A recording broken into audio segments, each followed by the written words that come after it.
Beware the bearers of false gifts and their broken promises. Much pain, but still time. Believe. There is good out there. We oppose deception. Conduit closing.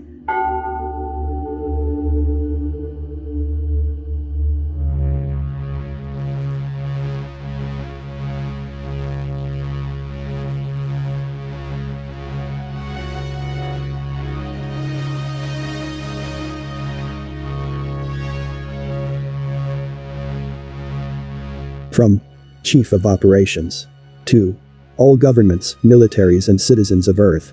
Subject: the Global Galactic League of Nations Declaration of Independence from the Interplanetary Conglomerate and Associated Earth Governments. This is an official SSP Alliance release.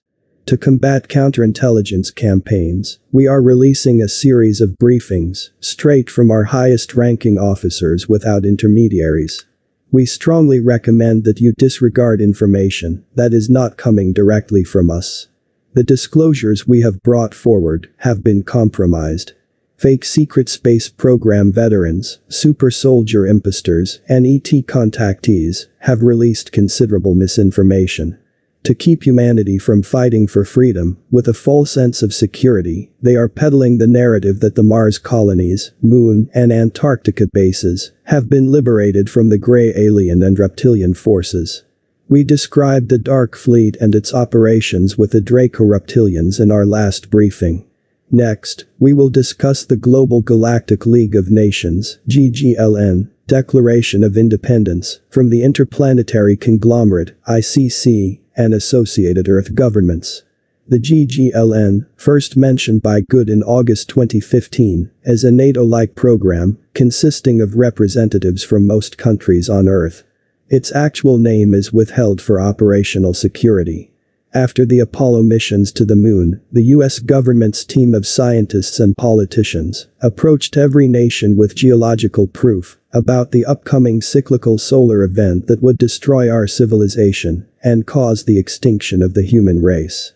They asked the government of every nation to contribute 1% of their gross domestic product to the Preservation of Species program created by GGLN. This program served the purpose of creating colonies in other star systems to ensure the preservation of humanity. In turn, the participating nations had to keep their knowledge of the solar event and advanced space program colonies a secret. A few days after the reconnaissance delegation mission on Mars, Goode and Gonzalez attended a conference call on board of Mayan craft between the SSP Alliance liaisons and two former GGLN leaders. They were introduced to Raymond, Director of Science and Technology Development, and Anya, Director of Colonial Security. Both were Caucasian, in their late 50s or early 60s, and dressed in dark blue jumpsuits, without military designation patches. Both served the GGLN in one of the most remote colony outposts at the edge of our galaxy. Anya briefly described the GGLN history and the hardships participants encountered on various star systems while establishing colonies under the Preservation of Species mandate. Over decades of development, the cities and the population in these star systems grew steadily and closely mirrored Earth's infrastructure. Anya explained that the ICC gave the GGLN advanced technologies, which GGLN further developed.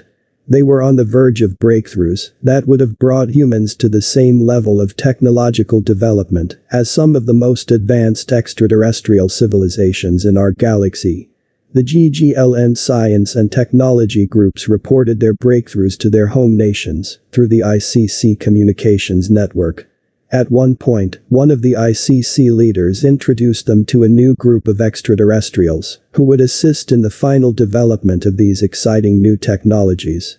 This new group of ETs, members of the Galactic Federation, was engaged in intergalactic trade with the ICC and advised the ICC on technological development.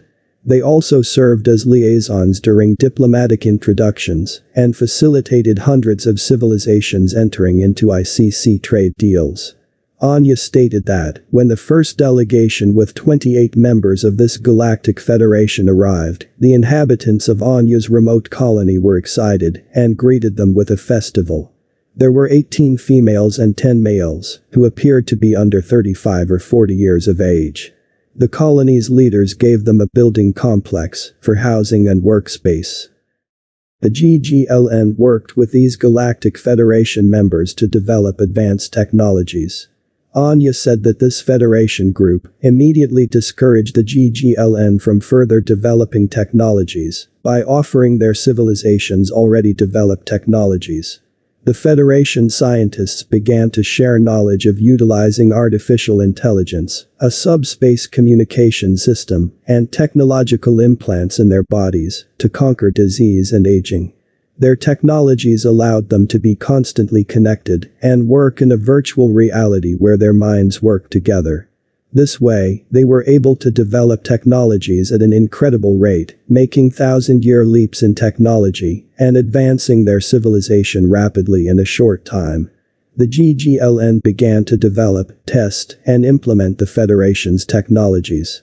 During this time, the Federation members started developing physical relationships with men and women from the GGLN colony. Anya explained that she was seduced by the Federation commander, who increasingly influenced her decision-making process as the relationship developed. She found herself making out-of-character decisions, and even though she was aware, she could not resist. With the Federation's help, it took GGLN a year to fully develop and test nanites and brain implants. Soon after, the GGLN colony was required to receive the implants, which were impossible to remove. Although GGLN was aware of the Orion Group's AI God threat, the Federation convinced them that the technology was safe and that the AI God could not gain access. Around the same time, Anya found out that the Federation commander secretly had relationships with other women in the GGLN colony. After a few unsuccessful attempts, she broke into the Galactic Federation's advanced security system, utilizing one of the prototype chips the Federation gave to the GGLN. As the head of security, she started to monitor the Federation's commander and their communications closely. Information Anya learned sent chills down her spine. She witnessed a meeting between the Federation commander and a tall gray, discussing the progress of their joint mission. The tall gray urged the commander to expedite human assimilation into the Empire, due to the danger of advancing human technologies, negatively impacting the Orion Group and the AI God's plan. Anya was horrified after realizing the Federation's hidden agenda and her role in ordering most GGLN security staff to accept implants. She received the implant, which takes 90 days to bond to neurons and integrate into thought patterns. Anya was halfway through the process. Anya said she panicked. She saved the witnessed communication and backed up all GGLN systems data collected on the Federation members since their arrival. Anya attempted to talk to and show evidence to her security staff and others in leadership positions, but it was too late. They got agitated and refused to look at the evidence. The trusted security team she managed for nearly 2 decades had already fallen under the influence of the Orion Group and the AI God. The only person willing to listen to her was Raymond, the engineer in charge of the colony's efforts to reverse engineer the Federation technologies. He was one of the few individuals who had not accepted the implant, which allowed him to witness the behavioral change in those with implants. Anya and Raymond acted quickly to escape by stealing a long-range vessel with approximately a dozen trusted family members and friends to escape from the compromised colony. They headed to a GGLN military outpost in another solar system where Anya's cousin was stationed. Once they arrived, her cousin copied the evidence and uploaded it to the military intelligence mainframe connected to the quantum-correlated communication devices. These devices use quantum entanglement, making the data impossible to intercept or decrypt. Her cousin helped Anya's small group of refugees replenish their supplies. He gave them the downloaded information from the military mainframe regarding Sigmund's disclosures of the Dark Fleet operations and the Secret Space Program Alliance, SSP Alliance. Anya and her crew used that information to attempt to track down the SSP Alliance for assistance. They used stealth to travel and stayed off the communications network to avoid detection. They managed to avoid detection for several months when a GGLN military cruiser arrived in the small solar system where they were hiding. The cruiser flew directly to the moon of a gas giant, where the SSP Alliance was in orbit, and opened communication channels. Anya's crew immediately began purging computer systems and destroying physical evidence, as there was no chance of escaping capture. Anya opened communications with the GGLN military cruiser to buy the crew time, and was entirely caught off guard by what happened next. She heard an individual introduce himself as the commander of the Wandering Star, the new flagship of the Free Colonies. He explained that Anya's evidence and information, disseminated with the help of her cousin, made it through the entire GGLN military network.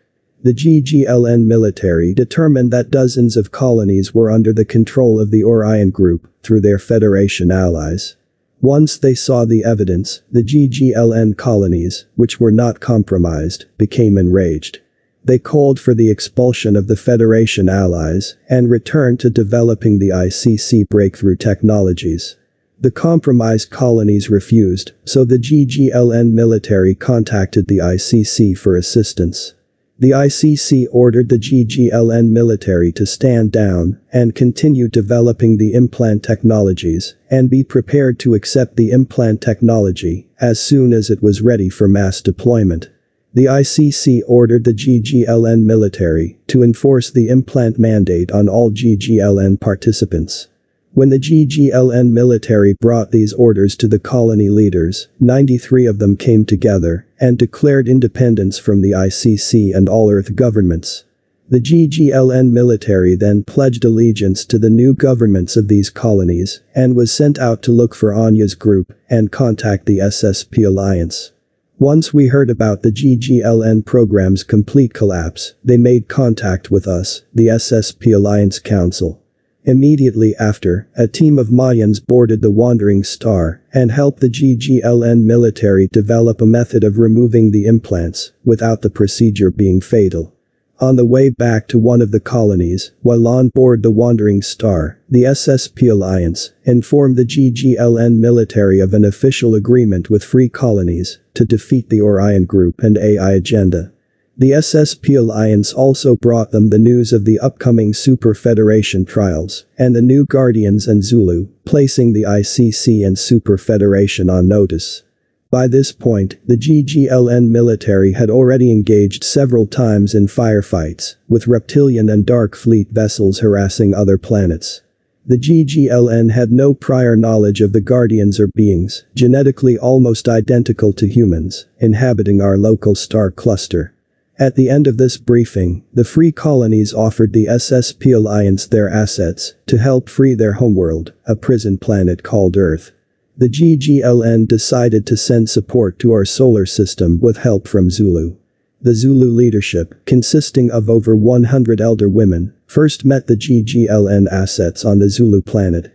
The Zulu planet is the local confederation of planets headquarters for over 50 extraterrestrial groups from our local star clusters. Afterward, the Zulu leadership facilitated the GGLN assets' introduction to the local confederation of planets. The commander said that the SSP Alliance was told that the Wandering Star will become the flagship of the human-led fleet that will work with the SSP Alliance and elements of the Earth Alliance remaining after its near collapse in 2020. Together, they will coordinate and protect the entry into our solar system. Due to operational security, the information shared with us was limited. As the resistance on this planet, we need to encourage the world's population to get out en masse to make our voices heard. This will provide the Earth Alliance with the leverage they need to defeat the Orion Group. Once we all rise simultaneously and refuse to feed the Orion Group with our pain and suffering, their influence will die within days as they go into loose withdrawals. At this point in history, humanity will free itself after learning the karmic lessons of its enslavement and choosing never to repeat those mistakes. In our next and final briefing, we will describe the ICC awakening old gods from stasis chambers in Antarctica. Be patient, be strong. We are in this together.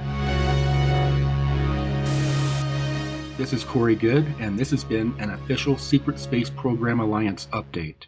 For more updates, go to ascensionworks.tv.